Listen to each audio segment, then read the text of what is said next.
અમારી ચેનલને સબસ્ક્રાઇબ કરો અને બેલ બટન દબાવી સમાચારો મેળવો। નમસ્કાર દર્શક મિત્રો, આપ જોઈ રહ્યા છો Atal Suraksha news. Surat breaking news. Surat bullet train project સામે સૌથી મોટા સમાચાર આવ્યા સામે। દક્ષિણ ગુજરાતના ખેડૂતો કંપની વિરુદ્ધ જાપાનની કોર્ટમાં કરશે ફરિયાદ। દક્ષિણ ગુજરાતના ખેડૂતો જમીન અધિગ્રહણ અંગેની રીતથી સંતુષ્ટ નથી। જાપાનની કંપની જાયકા ઉપર દબાણ લાવવા ખેડૂતો જાપાનની કોર્ટમાં કેસ કરવા શરૂ કરી તૈયારી। જમીન અધિગ્રહણનું કાર્ય 40% જ પૂરું થયું છે। ખેડૂત સમાજ ગુજરાત। NHSRCની અધિગ્રહણ નીતિમાં ગુજરાત મહારાષ્ટ્ર માટે નિયમો અલગ અલગ છે। ખેડૂત સમાજ ગુજરાત। સુરતથી અમારા કેમેરામેન ઇમરાન ખાંડા સાથે તંત્રી ગુલહેમદ નુરાનીની ખાસ રિપોર્ટ।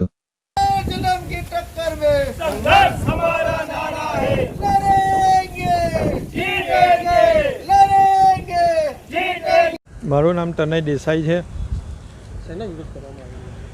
વિરોધ ગુજરાત જે અત્યારે આ મોદી સાહેબનો જે ડ્રીમ પ્રોજેક્ટ છે આ બુલેટ ટ્રેનનો વિરોધ ખેડૂતો કે ગુજરાત ખેડૂત સમાજ કરતો નથી, પરંતુ આ જે અત્યારે સરકાર દ્વારા જે આ નીતિ અપનાવી અને ખેડૂતોની જમીન લેવામાં આવી રહી છે એનો વિરોધ છે। ખેડૂતો બુલેટ ટ્રેનનો વિરોધ નથી કરતા, પરંતુ યોગ્ય વળતર મળે એની માંગ કરી રહ્યા છે। અને જો વાત કરીએ તો દક્ષિણ ગુજરાતની અંદર ભરૂચ, સુરત, નવસારી અને વલસાડ આ 4 જિલ્લાની અંદર આ પ્રોજેક્ટની આ બુલેટ ટ્રેન પ્રોજેક્ટની ખેડૂતોને નુકસાન છે। અને ખેડૂતો આ સુરત જિલ્લાની વાત કરીએ 3 કે 4 જ ગામ એવા છે એમની જંત્રી ઊંચી છે અને સિટી વિસ્તારની અંદર આવેલા હતા, એટલે એમણે એ જમીન સંપાદન એ 4 ગામોની અંદર થઈ ગઈ છે। સરકાર જે વાત કરી રહી છે કે 70% જમીન સંપાદન થઈ ગઈ છે એ તદ્દન ખોટી વાત છે। અત્યારે ભરૂચ હોય કે સુરત જિલ્લાના કોઈ અમુક ગામો છે અને નવસારી અને વલસાડ એમાં એક પણ વીંઘા કે એક પણ એકર જમીન સંપાદન થઈ નથી।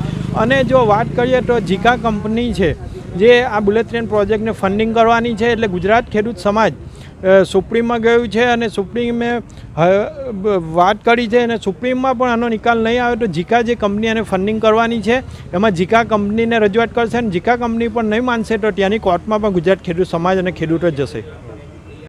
રમેશ પટેલ, પ્રમુખ, દક્ષિણ ગુજરાત। આજે કઈ રીતે વિરોધ કરી રહ્યા છે સરકારને?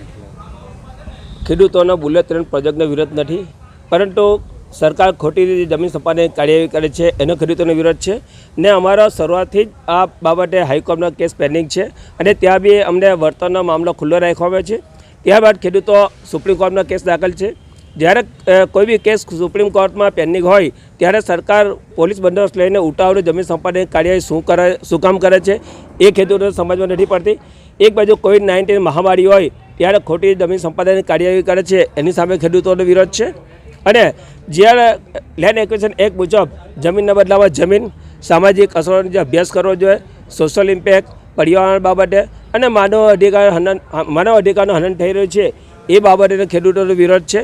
એટલા માટે જે બુલેટ ટ્રેન પ્રોજેક્ટ માટે જે જાપાન કંપની જે ફંડિંગ કરવાની છે ત્યાં અમે ફરિયાદ કરનાર છે કે ભાઈ ભારત સરકાર કોઈ બી રીતે જમીન સંપાદનની અને માનવ અધિકારનો હનન કરી રહી છે અને જે